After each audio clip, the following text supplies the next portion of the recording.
Hello, welcome to Everything Distributed. Today we are going to talk about Merkle Tree. A bit of history actually was proposed a while ago. In 1980, it was first used for public key distribution.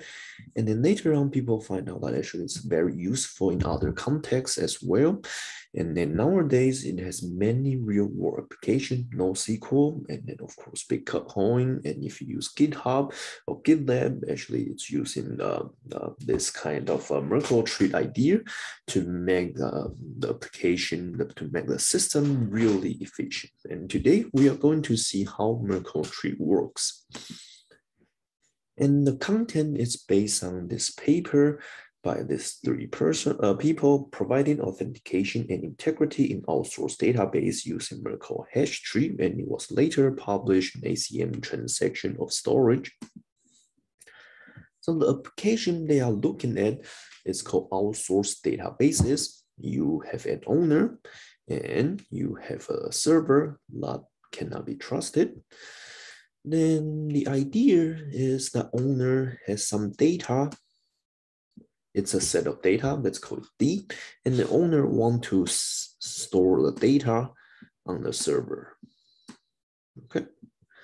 But the issue is that the server could be bad, could be malicious, could be Byzantine.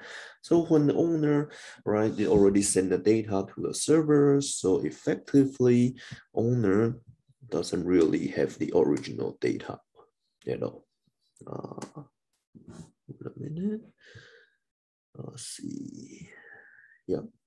Then in this case, if the server sends something, say D prime, back to the owner has no idea what's going on, what's the original data set. And then in this particular application, the goal we want to have is that at least we want to be able to detect whether the data is tampered. Then in this case, the owner can do something else. And if you think about that, okay, the owner actually needs to recover the original data D, then of course that one server is not enough. You need to have some other mechanism, which is beyond the scope for this lecture. Right now, we only want to detect whether the original data has been tampered or not, okay? Then in the paper, because it's an old paper, so it's like, okay, we can use SHA-1 or MD5, but nowadays there are already non-attacks on these two cryptography hash functions, so don't use that if you are dealing with a kind of secure application of that there could be some hacker, okay? Now let's look at that simple algorithm. So how do I know whether the original data has been tampered or not? And the idea is actually very simple if you remember from what we have learned on cryptographic hash function.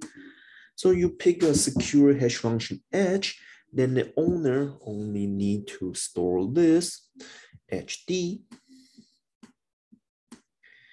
Then actually the owner can already detect whether something has already been tampered or not the second the time when it downloads the data, right? Because remember the property of hash function. So this is HD.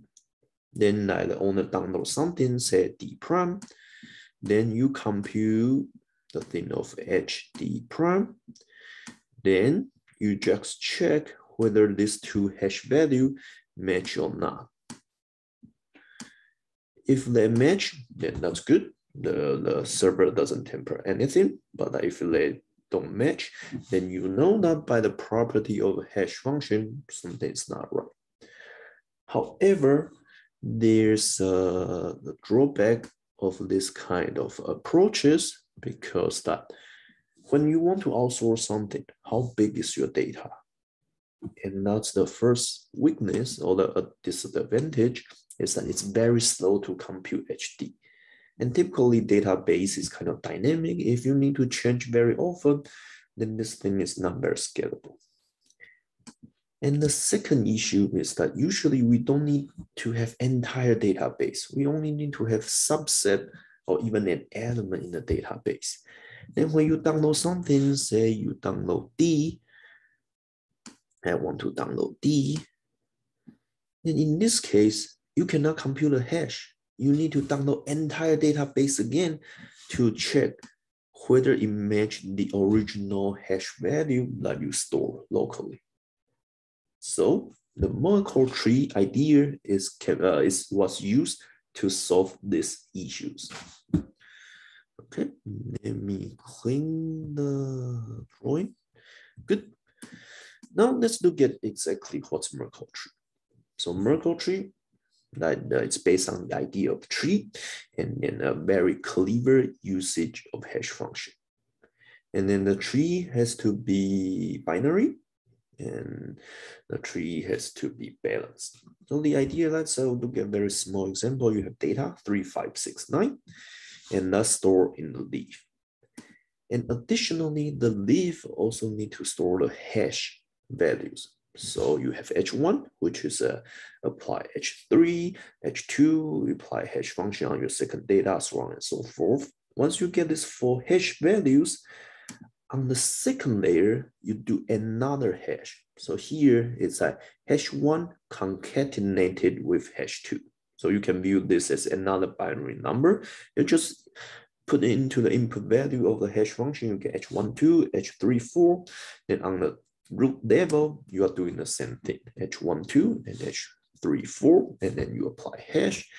And similar to the simple algorithm, you only need to store the root H at the owner. And then all the data 3569 is stored by the untrusted server. And you can achieve the same goal by detection, detect whether something has been tampered or not. Okay, now let's look at some example. So owner store the root. Then why is this useful? Let's say that suppose I want to download some data file. Remember originally, in order to match to check whether it match my hash, I need to download the entire data set.